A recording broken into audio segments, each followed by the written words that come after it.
that focuses on issues that are important to our local community. Now, when you think moonshine, it's almost a stereotype to say it's important to local communities, but the number of people in this room who have told me a homebrew story tells me that it is touching very close to the bone. We have spent our entire year in the Gaines Center for the Humanities focused on mountains, not just the sort of Appalachian Mountains that are a touchstone for our region, but also mountains in Pakistan, the mountains of imagination, all the various ways in which we think about the places and locations, the highs and lows of how we think about community and people. And so we're heading towards the end of our programming year, and the Lafayette Symposium usually has been occurring in the spring, and we're so excited to be here with our fellow panelists. So the moderator today is going to be Chelsea Brislin, who is Dr. Chelsea Brislin, who is the Associate Director of the Gaines Center for the Humanities and a scholar in Appalachian Studies, particularly Appalachian literature and history in her own right. She has organized what will be a very worthy conversation today with Dr. I put my glasses on now.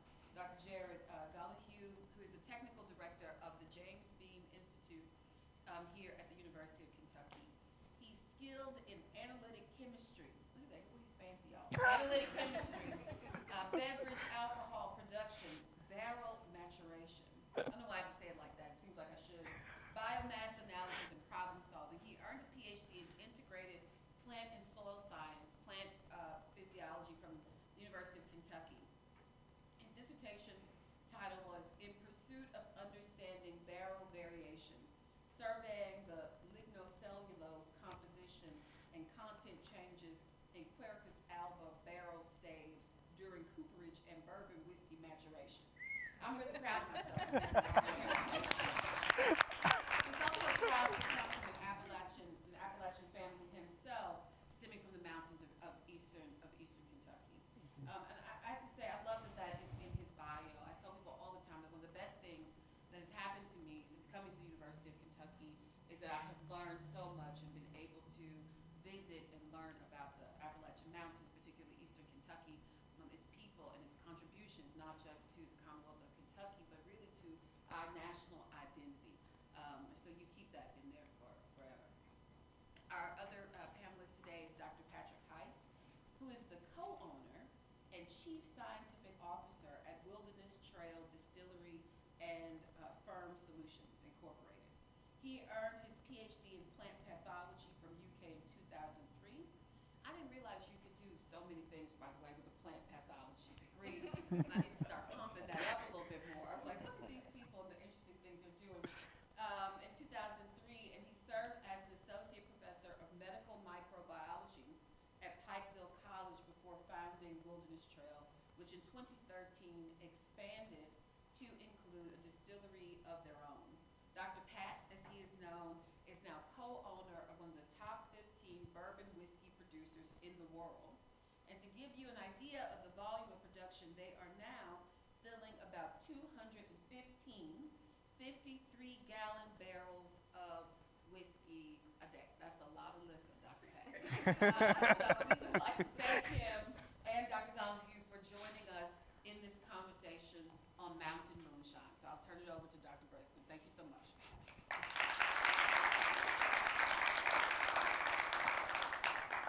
Awesome. So the first thing I want to point out is we are so glad to have this amazing audience here, but I also wanted to give a shout out to the rest of the audience who is in that camera right there. So we had over 95 registrations for this event. So a lot of folks are joining us via live stream. So we just want to give a shout out and welcome all of them. I would just want to start by sort of hearing, I mean, we heard a lot about your background.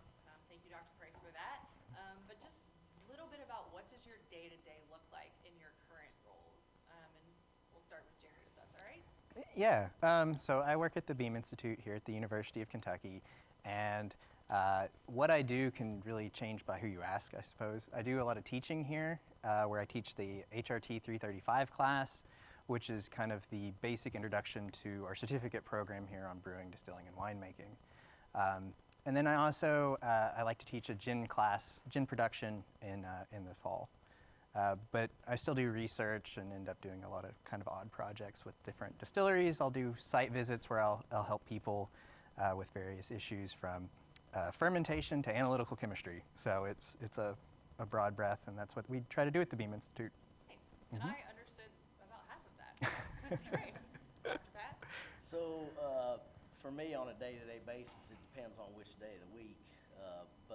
So I co-own a company called Firm Solutions, firm as in fermentation, and we supply yeast and enzymes and fermentation products to about 600 different distilleries and breweries, which are alcoholic beverages. And we also do a lot of business with non-alcoholic fermented beverages like kefir and kombucha and different things.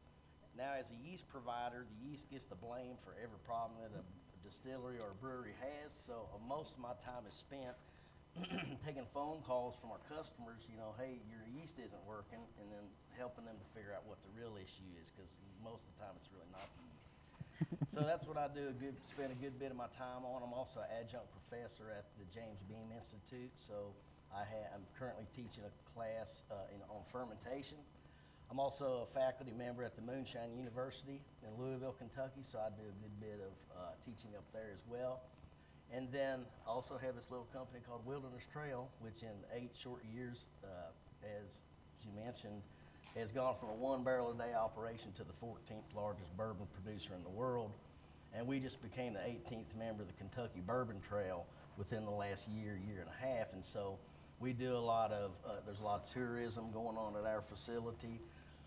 We're producing 220 barrels a day, and we're in 38 states. And so now, if there's something cool going on in New York City or Washington, D.C. or Miami or L.A. or San Francisco, I'm happy to take care of that business. If something's going on in Indiana, we have brand ambassadors that can take care of that. So I do a lot of different things on a day-to-day basis, but it almost all has to do with alcoholic beverage production and fermentation. Awesome. Thank you so much. So everybody's here because we want to maybe learn a little bit about moonshine.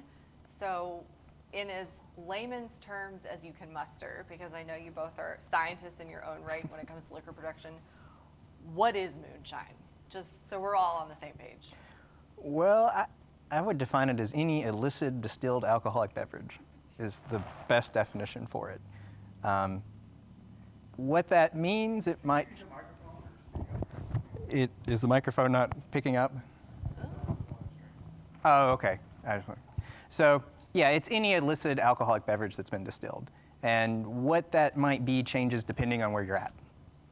So that would be my definition of it. So something I'll add to that is maybe give definitions of some products that are actually like by law products. Like rum, for example, is a distilled spirit made from fermented sugarcane. Bourbon whiskey, for example, has to be made with a mash recipe of not less than 51% corn. It can't be distilled over 160 proof, can't go into the barrel any higher than 125 proof, can only be made in the United States. Scotch whiskey can only be made in Scotland. Tequila can only be made in Mexico.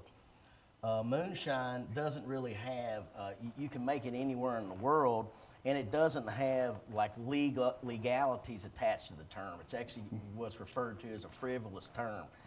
So if you say moonshine, there's really no legal requirements for it, but the understanding is it is a distilled spirit that is illicitly produced.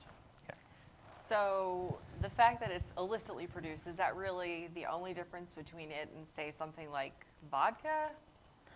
Like, what is the difference between like a high proof alcohol like vodka and moonshine? Because to someone like me who doesn't really know that much about alcohol, they taste the same and that they burn very strong, and I just try to swallow them very fast. So that's really all I know. Vodka has a definition in the U.S. It's supposed to be a colorless, flavorless spirit. So it by itself isn't supposed to have a taste or a flavor, but when we look at moonshine, it can be made of anything. And it can be made from sugar, it can be made from grain, fruit. It's all kind of game for that. They are different. vodka has to be distilled to, what is it, 195? It has to be distilled over 190 proof. Yeah. Normally it's bottled at 80 proof, but it has to go over 190, which is 95% pure alcohol to be considered as a grain neutral spirit. Most moonshine's not distilled nearly that high, just because it requires specialized equipment to do that at all, and even to do it safely on top of that. So. And on the subject of moonshine being, I mean, traditionally and historically, moonshine is an illicitly produced alcohol, but there are several different brands. You know, Old Smoky, probably everyone is familiar with that brand. You know, that's legally produced by a company that has the proper permitting to do it, which you have to distill any alcohol in the United States legally. You have to have what's called a distilled spirits permit, unless you have a permit that allows you to distill alcohol for the purpose of making fuel.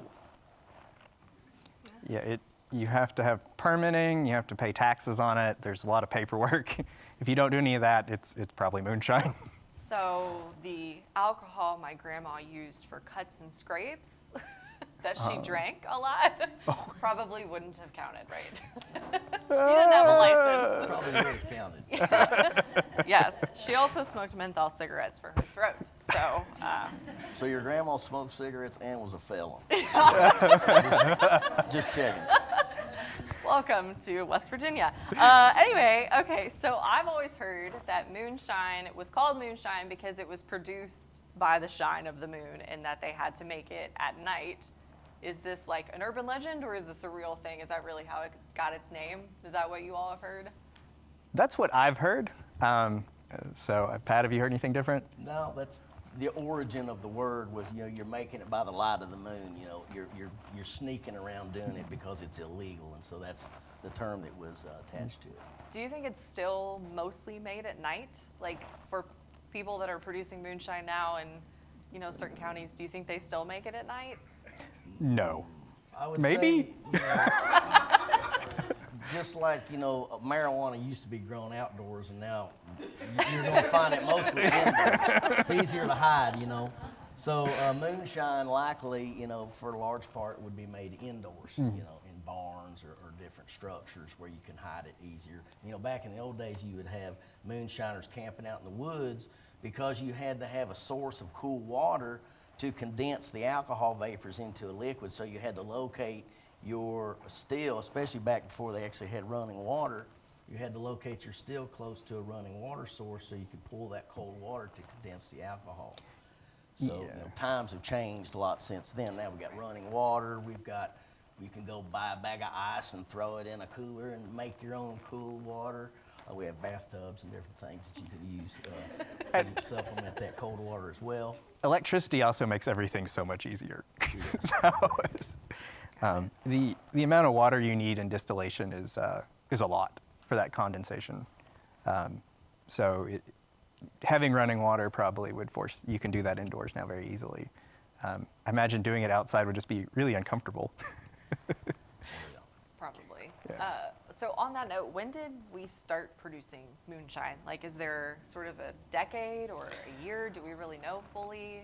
Was it just sort of an evolution of production? So this is kind of like an odd question, because if you're asking like when we started making whiskey, which we might recognize as moonshine, that goes back to like the 14th century. There's some records to suggest that it's out of Scotland, but the Irish might fight you on it, on who did it first.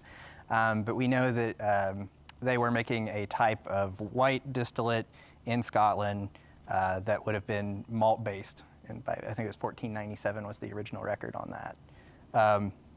Now, what we would think of moonshine as an illicit distillate, it would probably be the Whiskey Rebellion here in the U.S., which would have been after the Constitution and George Washington was set as the president. So a while. So the Whiskey Rebellion came about because the government was going in and taxing the distilleries. And so the distilleries were like, well, I'm going to take this operation into the forest and do this illegally, and that way I don't have to pay taxes. Yeah. So that's kind of what a lot of historical accounts reference. The Whiskey Rebellion is one of the things that kind of ran people into illicit operations so that they could skirt the taxes that were owed to the federal government. Yeah, in my class, I always kind of joke that when we get to the distilled spirits section, it's really a history of what was the government taxing and when and where, and then how to skirt around those rules. So, there for a while, the English, they started taxing brandy, and then they switched to drinking gin, and then they started taxing gin, and then they switched to drinking scotch. And you can kind of see that kind of arms race all the way through. And in the American colonies where they were making rum, whenever the English put a tax on that rum, it actually took the profit margin out. So it was dropping a lot of people's, they couldn't make money at it anymore. And that was one of the grievances for the revolution, was on that too. So it depends on where you want to draw the line of when are people making illicit alcohol. So these people that ran into the forest and started making their own, when did moonshine become so connected with Appalachia? Because it sounds like, after the Whiskey Rebellion, this sort of happened more broadly. And now I think when you think of moonshine, and I could be wrong, but I feel like it's almost always sort of wrapped up with Appalachia.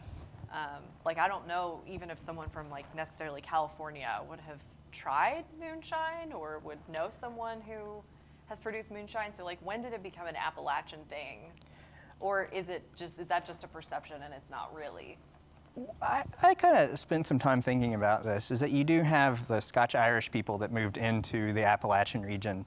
And when they were in Scotland, they had a distillation kind of heritage. And when they got to Ireland, they had a distillation heritage.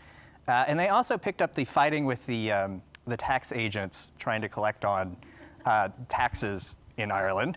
And then they moved to the Appalachian region where they continued that tradition.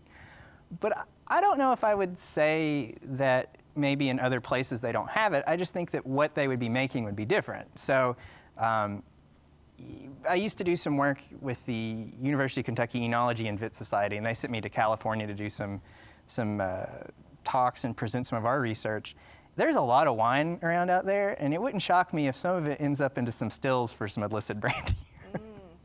Interesting. Yeah, another thing to consider relative to the history of moonshine and even whiskey in this state, not only did you have the people with the know-how, as Jarrad mentioned, Scotch and Irish settlers that brought the trade over with them, but also Kentucky has a lot of Appalachia and Kentucky in general, and especially back in the days when, some of the first moonshine stills were going, this is before westward expansion. So there really wasn't a lot going on formally in the West at that time. So the people who knew how to make whiskey settled here. They could also get the grains that you use to make it here. The Kentucky and the Appalachian area is well known for its limestone water. Limestone is important for several reasons, because limestone filtered water removes iron from the water, and iron can be detrimental to the distillate. If normally you come off the still with moonshine, I would guess somewhere between 125 to 165 proof on average. So you're most likely going to be diluting that down. First of all, you got to have water to make the mash to mix with the grains. Then when you take the distillate after the process of distillation, you got the distilled spirit. It's at too high of a proof normally right off the still to drink. So you have to add water to it to cut it down. And that that iron-free water is very beneficial for not only fermenting but also mixing with the distillate. Yeah, if you get iron in whiskey, it turns black. So I've got some samples in the lab that I use to show for educational purposes, and I guess I should have brought them. But one of them was this really sought-after whiskey from one of our producers, and they were drilling into the barrel, and the drill bit broke, snapped off, fell into the barrel, and destroyed the whole barrel. And it's this black and inky substance. It smells nice, but I don't think I want to drink it. Yikes. So, wow, I had no idea. Yeah, it's kind of an odd one. Now, and then Pat's an expert in fermentation, and that limestone water has some calcium that's really important in there too. Well, a lot of people point to the calcium in water as, that's what makes the thoroughbred's legs so strong here in Kentucky, and that's what makes the yeast so happy. But if you look at the amount of calcium that's in pure water, I mean, there's a reason the water's clear, because there's not a whole lot of stuff in it. Compared to a fortified grain mash, you look at the amount of calcium that's in grain versus the amount of calcium that's in water, and you're sort of like back to, you know, traditional storytelling. Pat and I have talked about this before through emails. So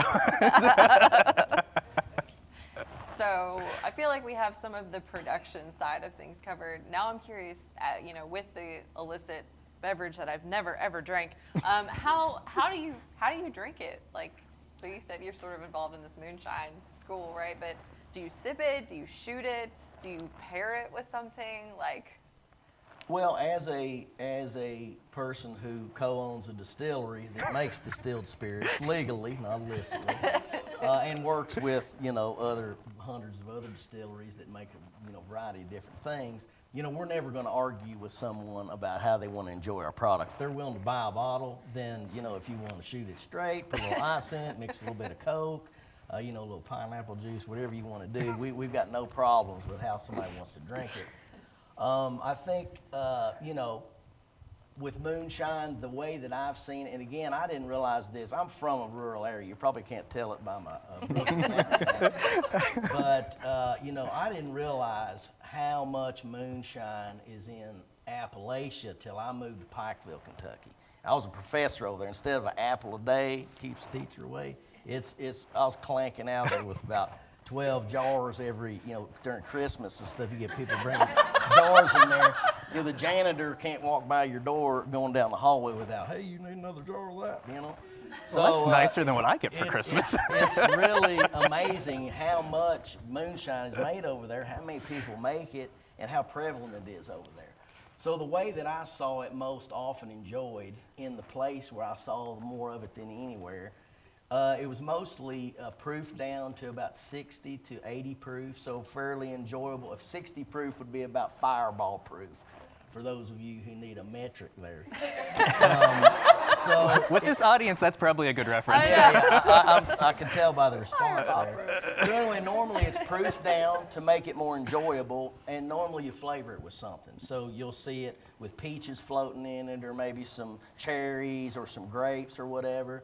And usually, rather than rely on the strawberries that are floating in there to totally flavor it, you might drop a couple strawberry Jolly Ranchers in there and let them dissolve.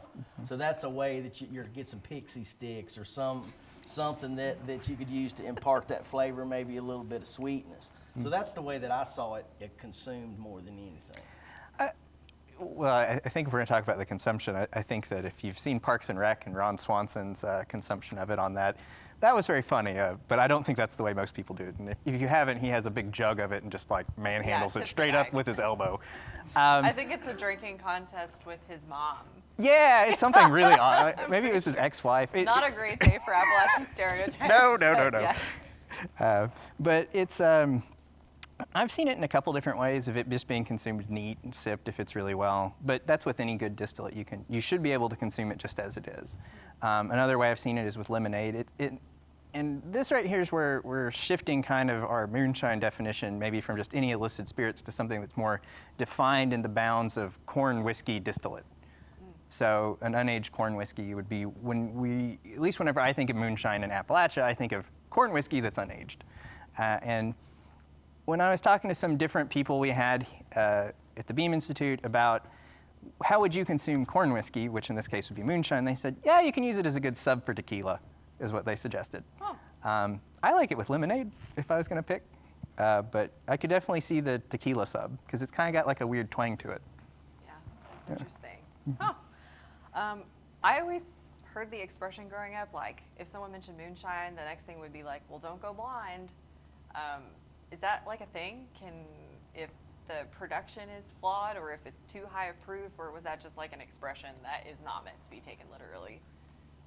I don't know if anybody else has ever heard that. Okay, good. So I'm seeing some. All right. Yeah, so when you distill on a pot still, okay, which you're basically taking alcohol-containing beer, which is the end product of fermentation. That's probably 8 or 9% alcohol by volume. You take that and you apply heat and you pull off the alcohol.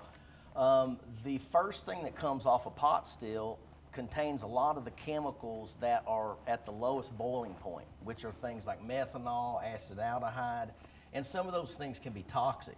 And so when you're distilling on a pot still, you want to make sure to cut. That's what they call them, cuts. So the first thing that comes off, the first drops of alcohol that are collected, those are called the heads.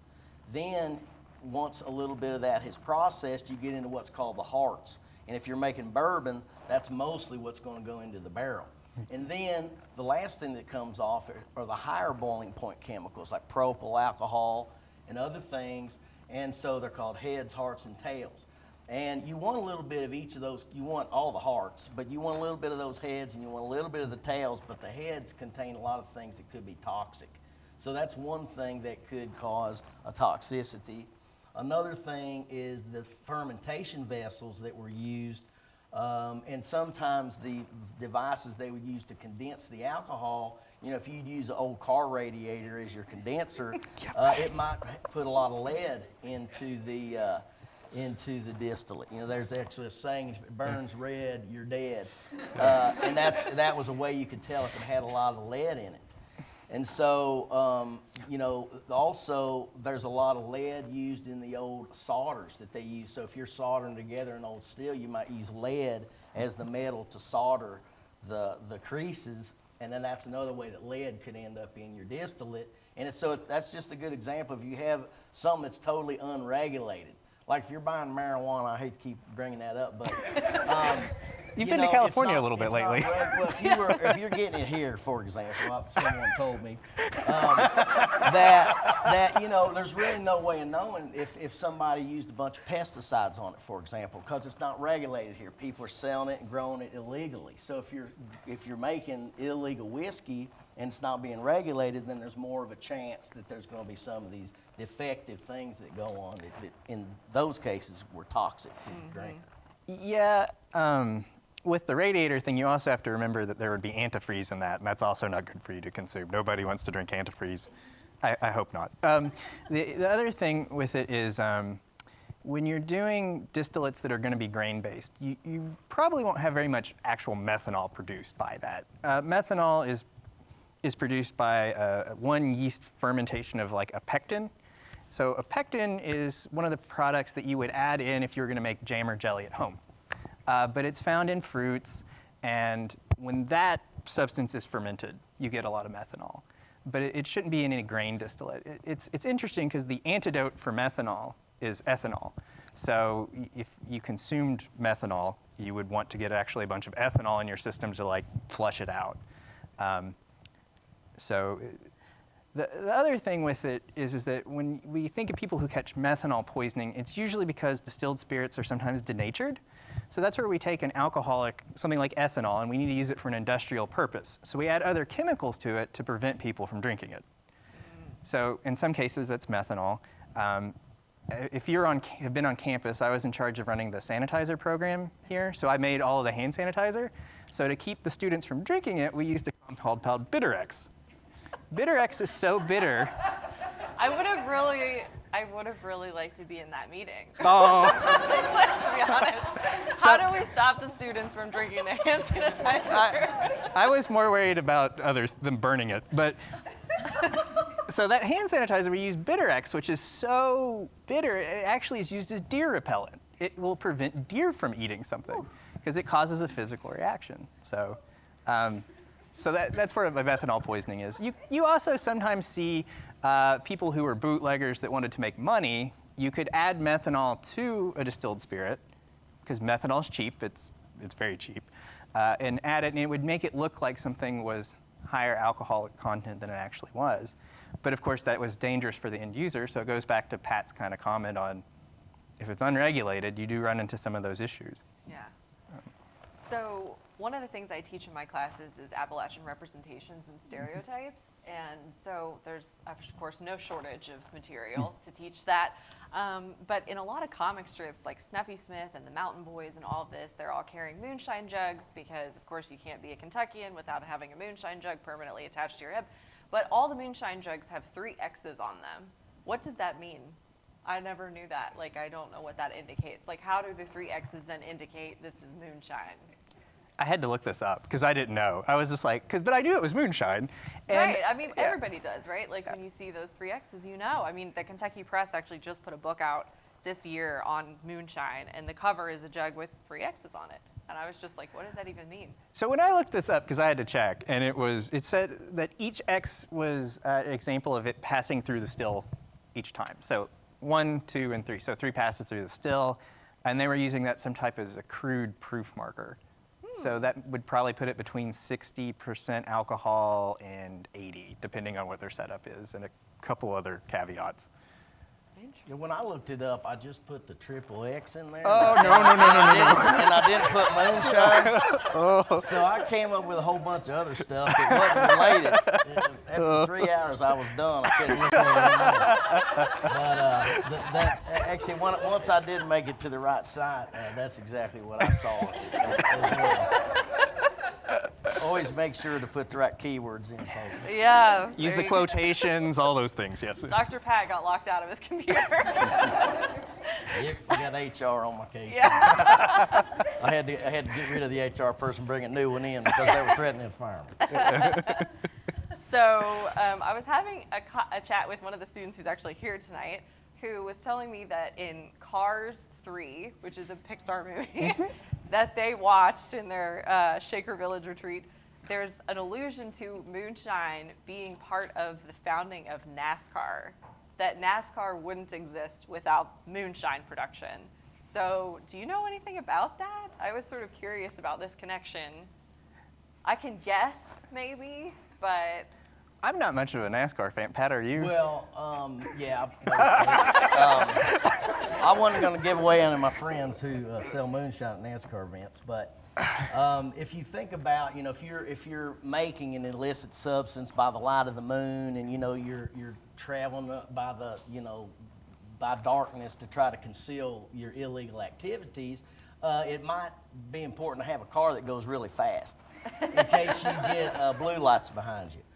So, back in the day, there were actually, I think they called them whiskey trippers, who would smuggle whiskey or moonshine from one location to the next. There was a lot of production. Appalachia, goes from Eastern Kentucky down over into, and these are some of the most prevalent areas where moonshine was made.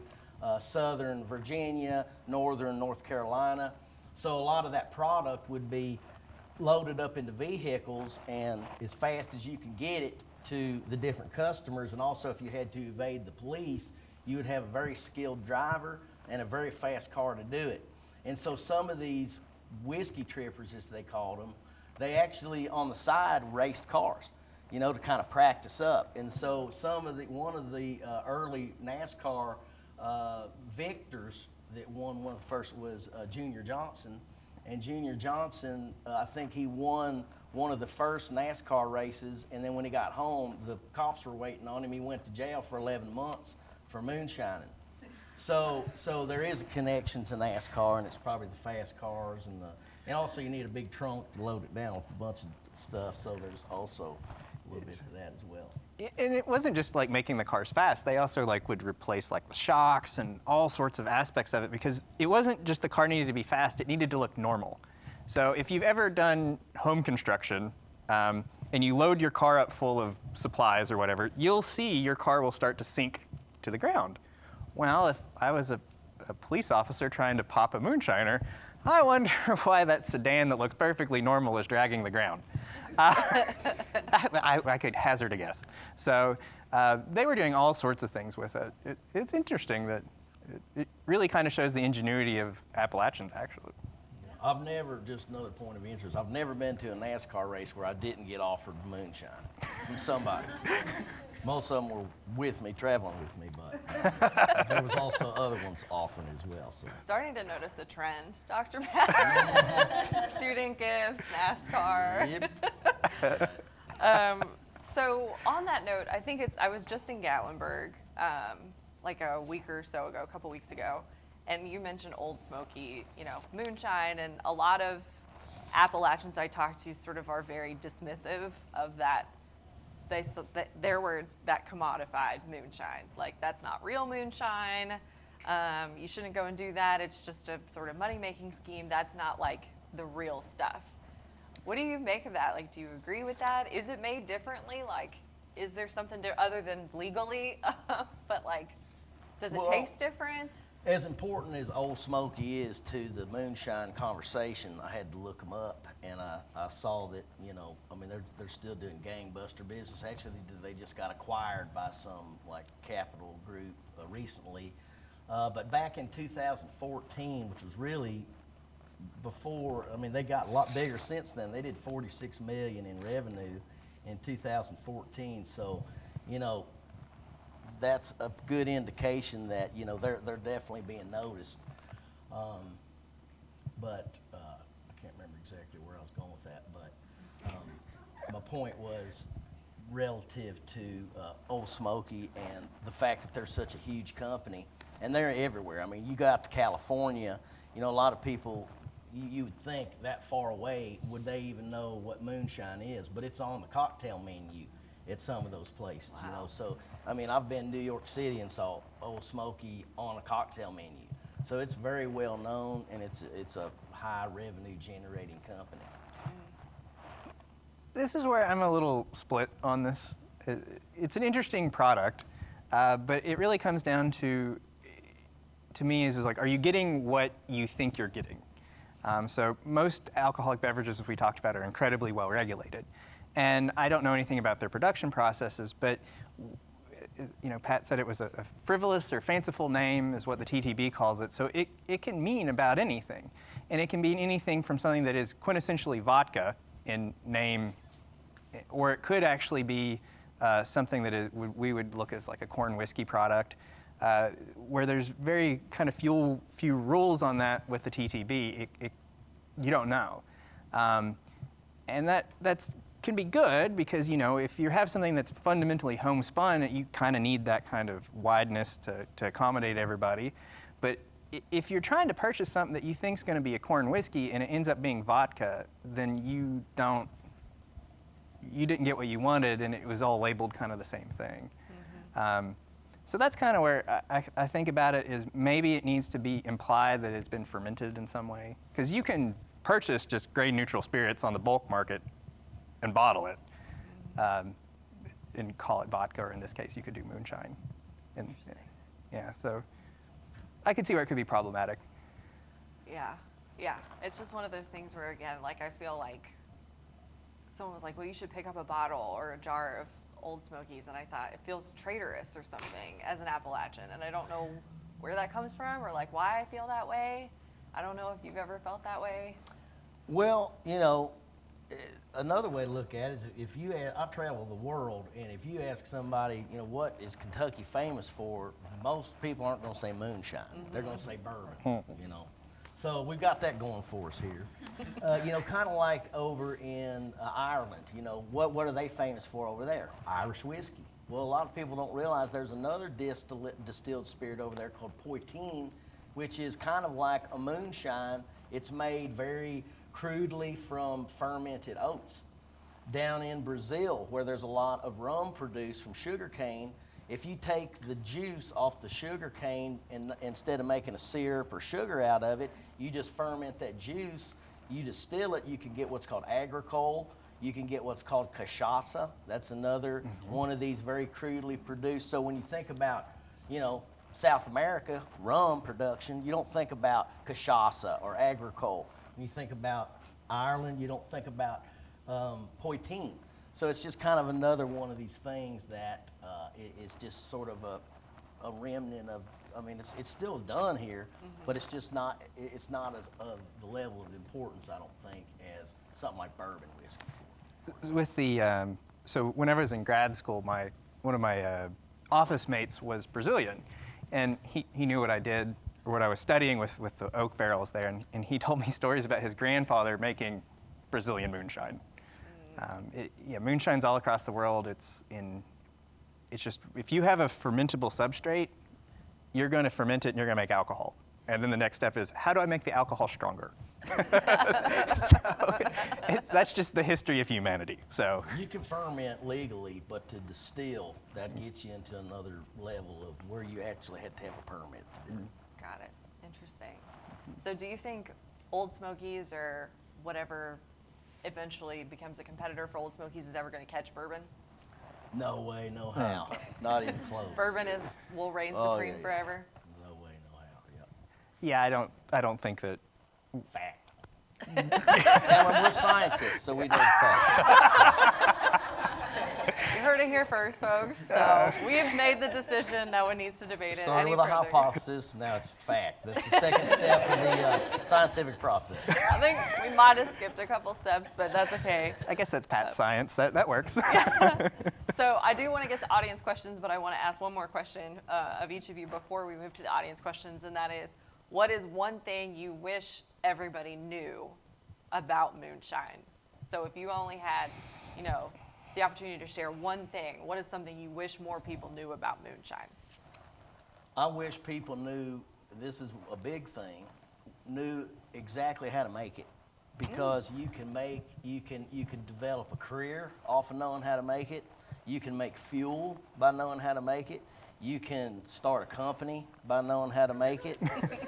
You can do a lot of different things. So that's one thing that I would highly recommend, especially with students, because 30 years ago, I was sitting exactly where you are, and I was the most confused person in the room, didn't know what the heck I was going to do.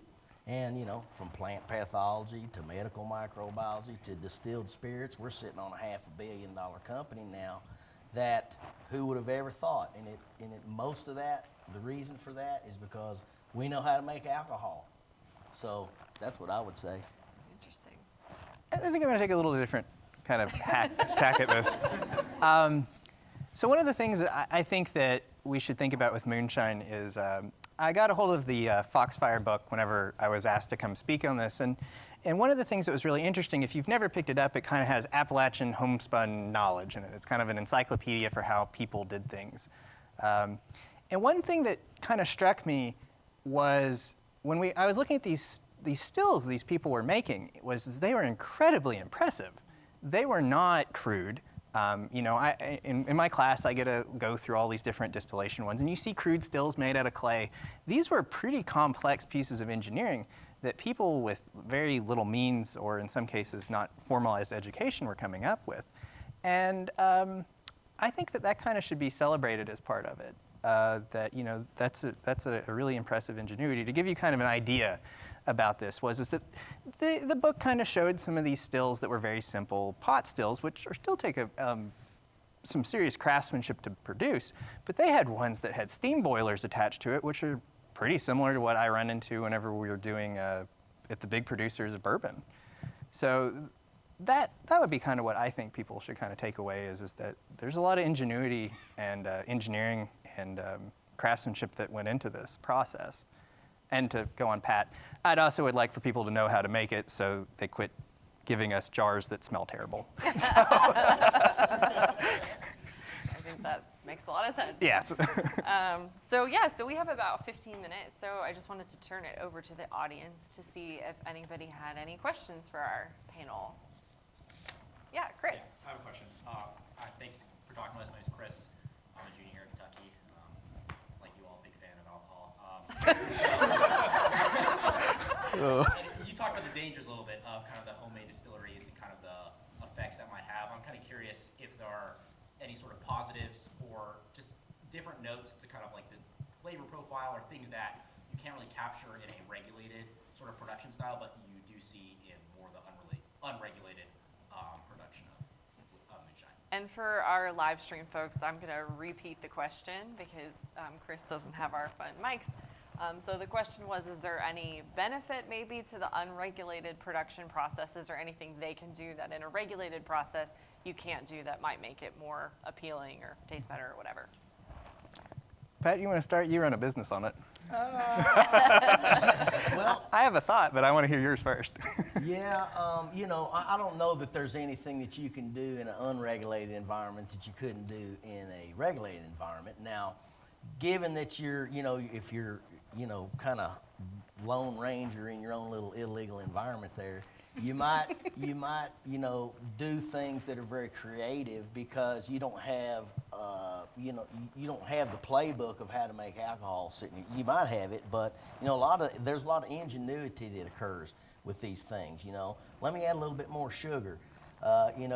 you know, the idea is you keep adding sugar, you keep getting more and more alcohol, but at some point, you end up with dry sugar again if you add up too much sugar to it. So there are detriments to, you know, things like adding too much sugar, or you know, bacterial contamination could be, or microbial contamination, wild yeast, bacteria. You know, those are things that can occur in fermentations that aren't well controlled. And so if you're in that kind of wild, wild west kind of an environment, maybe there could be some interesting microbiology that goes on that might not have happened in a more controlled environment that lends to, you know, a lot of people, when we think about microbial contamination, you think of food spoilage and those kind of things. But the types of organisms that contaminate distillery mashes are normally the same type of bacteria that you find in yogurt and in sauerkraut and those kind of things that arguably could be probiotic and good for you. Now, those don't end up in the distillate, but they do produce organic acids. And organic acids condense with alcohols to form esters. And esters are what create the vanilla and the caramel and the fruity notes that you get in distilled spirits. Mm-hmm. So some things that contaminants make end up being some of the very complex flavors in aged and matured whiskey, for example. So. Okay, so what I think about in this kind of space is whenever you look at a distillery that is going to be doing everything by the books and is legal, it is fundamentally a business and it has to make business decisions. If you're going to be doing this kind of in like a small scale and more in the illegal environment, you don't have to make those type of decisions. Now, if you're selling moonshine, that adds a whole other list of felonies. But if you're just making it, you could make decisions that are not economically possible for a producer to make. So when we were talking about cuts, you could do things like take very specific cuts that you would never want to do in an economic sense because you would lose your shirt on making any money back, but it might be interesting from a flavor standpoint. So that's kind of what I think about it. Not that anyone should make moonshine, it is very illegal. So You just want them to know how to make it. You just don't necessarily want them to make it. And don't tell me about it. And you can know how to make it without doing anything illegal. If you took organic chemistry, you learned how to do lots of things that would be illegal to do in your basement. So. That's, more exciting than art history. Yeah. Yeah. So I have a quick question for you. So in the history of making moonshine, and they're doing the mash, and they got to have, for fermentation, are they just using wild yeast, or how do they get a yeast to get what they wanted? If it's a wild yeast, it's going to have all kinds of problems to it. So there must be something in the history of making this where they knew what kind of yeast to use. So the question is about, in the mash, how do they know what yeast to use? So if you look at the fact that we've only known what yeast are for a couple hundred years. Mm-hmm. So, and we've been making distilled spirits and beer for 10,000 years. So was most of human history of making distilled spirits and alcoholic beverages. They didn't know exactly what was happening. They just knew you mash a bunch of grapes up in a bucket, you get alcohol sometimes, you get vinegar sometimes. So it wasn't until they figured out that it's actually yeast and then figured out the techniques of, okay, now let's isolate that yeast in pure culture, let's grow it up. I mean, you don't have to look much farther than the types of substrates, grains, fruits, honey, agave, et cetera, to find yeast. You know, if you look at a grape, you know, that film on the grape, that's a lot of times yeast on there, on the surface of that grape. So you don't have to look, the yeast are already there. Now, if you choose to just let things happen naturally, you're going to have success some of the time and you're going to have failure some of the time because you get the wrong mixture or the wrong microbe. You get bacteria grown instead of yeast, for example. So nowadays, and our company markets yeast, we have about 10,000 different yeast in our collection. We sell about 40 of those to different, you know, and there's different yeast for making beer versus making distilled spirits versus making hard seltzer or tequila. Or if you're making bread, you don't care about alcohol. You want something that produces CO2 so that the loaf rises. So there's a lot of different things relative to yeast that we know now that we've only known since the discovery of yeast. So one thing that I wanted to mention, and I'm glad you asked this question because it was really interesting. So as I was reading through kind of the traditional moonshiner kind of guide they had there, one of the things they did was they needed to make malt. So if you don't know what malt is basically when you germinate a grain and you release some of the enzymes out that can break starch down into simple sugars. Well, when we think malt, we think malted barley. And malted barley is great at doing that so we can actually make corn whiskey, because otherwise we couldn't do it. Well, what they would do is they would have to make their malt from corn. And malting corn's not fun. But one of the ways that they would do it is that they would put it in a burlap sack and then bury it in a creek bank. I imagine you'd probably pick up all sorts of microbes that way. And then they would take that, they'd dry it a little bit, mill it, and then add that into their cook when they were making whiskey. So I imagine you could inoculate yourself with all sorts of things that way. But yeah, they also had ways of getting yeast from like brewers and things like that in kind of a historical setting. They had something that was called barm, I believe it was. It was kind of like a real thick thing at the bottom of the fermentation. So. Other questions? Yeah. What role, if any, has moonshine production played in like what we now consider Kentucky bourbon? What role, if any, has moonshine played in what we now know as the production of Kentucky bourbon? Is the question. Well, bourbon has only of late had a legal definition. So, before the United States government came up with what defines bourbon as a U.S. spirit, people making bourbon could have been making moonshine, or it could have been called moonshine. So I think there's probably a lot of know-how that came from the original moonshine producers that now has lent over into bourbon production, which bourbon production nowadays is fairly sophisticated. The big distilleries that make bourbon, including Wilderness Trail Distillery, are very sophisticated in the way that we keep the place clean, the type of, the way that we generate energy. There's boilers, there's chillers, there's a lot of mass energy balance, a lot of microbiology, a lot of biochemistry. So a lot of know-how, I would say, transferred. It always helps to have an educated workforce. And even if that knowledge is passed down and homespun, it's still helpful whenever someone walks in the door when you're trying to do something. So it being in the culture probably helped. And the fact that, it probably goes back a long way with our culture. Mm-hmm. Yeah. Same as the calcium water, right, for the horses. Mm-hmm. Other questions? Yeah, Lexi. Knowing that like part of the Appalachian ethos is using all parts and making use of waste products, what are like some of the byproducts of moonshine production and how can they be creatively put to use? Oh, that's a really good question. So for our live streamers, the question was for Appalachian, where there's sort of this idea that we want to use everything.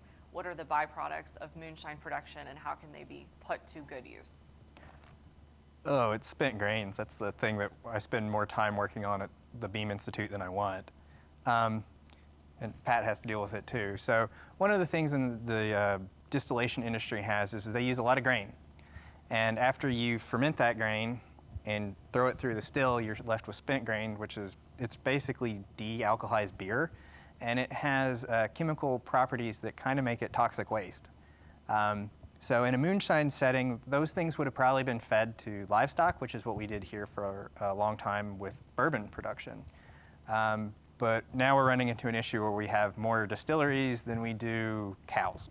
So, and it leads to innovation. And Pat's company's actually done a lot of innovation in that space. So. Yep. So, in a day of running 220 barrels at Wilderness Trail Distillery, and then again, the stillage or the spent grains, as Jarrad mentioned, that's the leftovers after you pull the alcohol off of the fermented beer, all the leftover water and what's left of the grain, a lot of protein, fiber, oils, different things. The carbohydrates have been consumed by the yeast to make the alcohol, and then you distill off the alcohol, it's everything left over. So even at our distillery, we generate 100,000 gallons of stillage each day that we have to get rid of. And it's actually very nutritious for cattle. That's one of the biggest uses for it here in the state. Like I said, it's got a lot of protein, fiber, oil, and different things. But we do make a lot of it in this state, and it's very low in dry matter. So it's only got like 9% dry matter in it. So it's 91% water. So we give that away to farmers. In fact, our company will, if you're a local farm and you want it, hey, I don't have a truck. It's like, hey, I got a truck. I'll bring it to you. Well, I don't have a trough to put it in. I'll bring one with me whenever I come, and you'll have one forever. And then we'll fill it every day, hopefully. Now, So, that's the other thing is it's a valuable byproduct that's fed to farmers. And, we were just at the Beam Institute meeting last week, and the whole industry of Kentucky's like, oh my God, we're doubling. What happens if we make double the amount of stillage? Well, I did a calculation and I just took every barrel that's in this state right now that exists, not just what was produced this year, but every barrel that's in this state. If you take the amount of stillage produced from all those barrels, it equals up to 1.5 fuel alcohol distilleries worth of stillage, and there's 200 of those facilities here in North America. So when we talk about having stillage problems in this state, we got a lot of volume to add to that before we really have a real problem.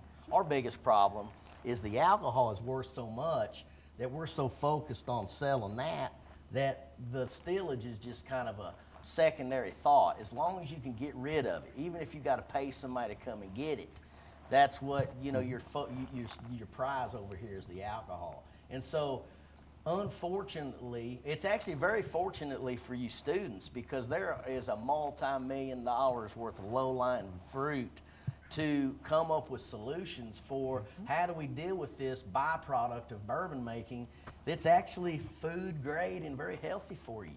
So, there you go. if you got ideas, email our research director. The other thing that's kind of interesting about it is we talked about cuts a little bit, is that those cuts would have been collected and then redistilled with batches for later on. So only things that were absolutely had to be thrown away in the process would be thrown away.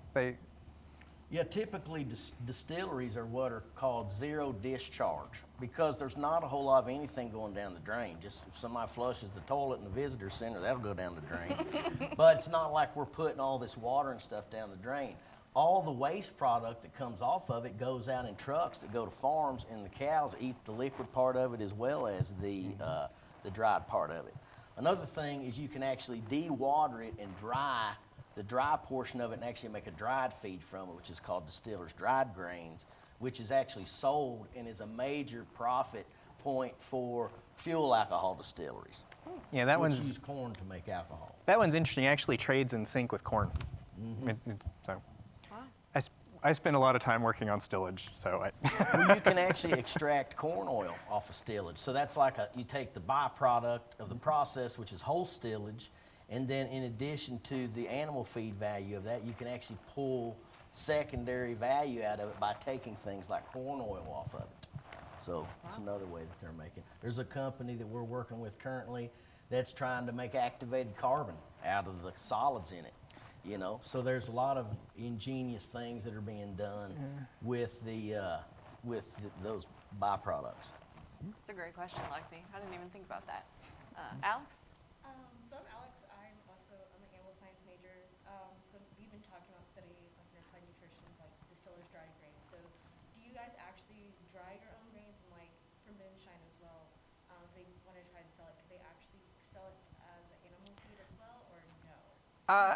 I think for moonshine producers, as far as using their stillage, they would either be directly feeding their cows or someone else's chickens or something like that. It would have been a direct application, because moonshine production is not usually at the same scale, because it would be very hard to hide.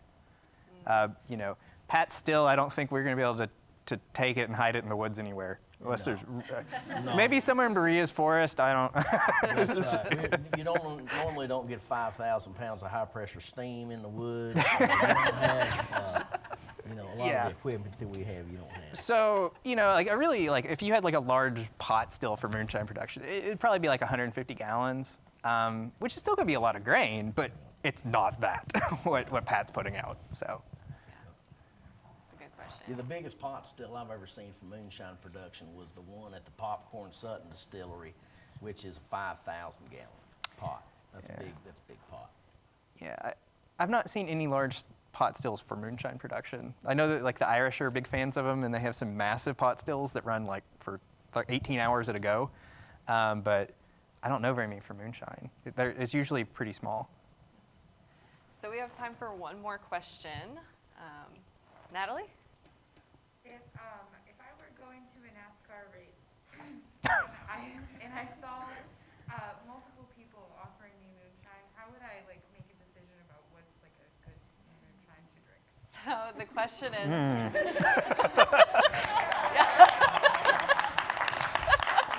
Wow. hypothetically, if one of our students was going to a NASCAR race and was offered moonshine, and hypothetically wanted to drink that moonshine, how would she discern what is the best moonshine that she's being offered? Hypothetically. Well, there would be no way that you could, and for that reason, I would recommend making a beeline for the Bud Light tent. Well, Pat gave a very safe answer. I'm going to give a slightly more exciting answer. So what I would do is the same thing I do whenever I teach students how to make cuts. So at the Beam Institute, I have that gin class, and I go over how to use a still and how to use cuts. Now, there's things you can't smell, and this wouldn't work, but I would put it on my hands, and I'd kind of take a minute, and I'd breathe in real deeply, and I'd see what I smell. And if I smelled something that kind of smelled like wet cardboard, I'd be like, okay, left the tails in. If I smelled something really kind of sweet, I'd get kind of worried and probably not want to drink it, because that probably means they left their heads in. So it would require some specialized kind of training to be like, nope, not going to drink that. Or if it smelled like fingernail polish remover, that's a no. That right there means they had an acetic acid infection. If it smelled like microwave popcorn butter, that's a no. That means that they had a different. So it would require like smelling it, because like it really should just smell like the grain. Is kind of Well, what. the other thing I would add to that, having drank moonshine at NASCAR events, is that most of I've rarely ever seen it clear. It's usually with sugar in it. It's already, it's got fruit floating in it. It's already colored a different color. So if you poured it out on your hands would turn blue. Oh. You would smell blueberries. This is and the your NASCAR hands- information I don't And have. your hands would be very sticky. So, and again, for all those reasons, I would beeline it to the Bud Light tent. See, I didn't think about that. They probably wouldn't just have it straight. Yeah.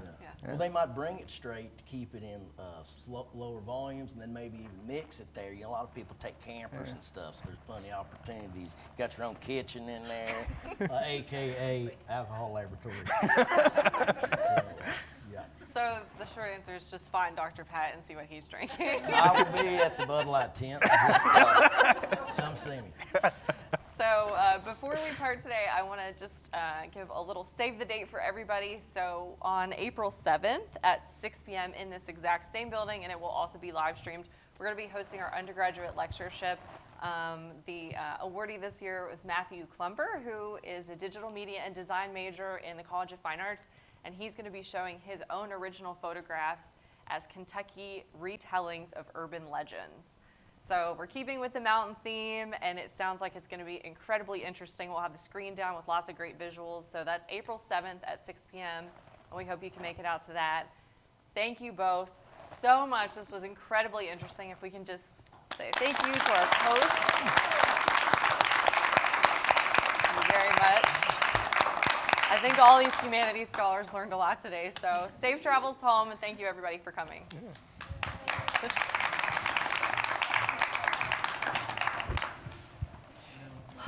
That was so great. Thank you so much. So I had a question that I didn't get to ask, but I don't know.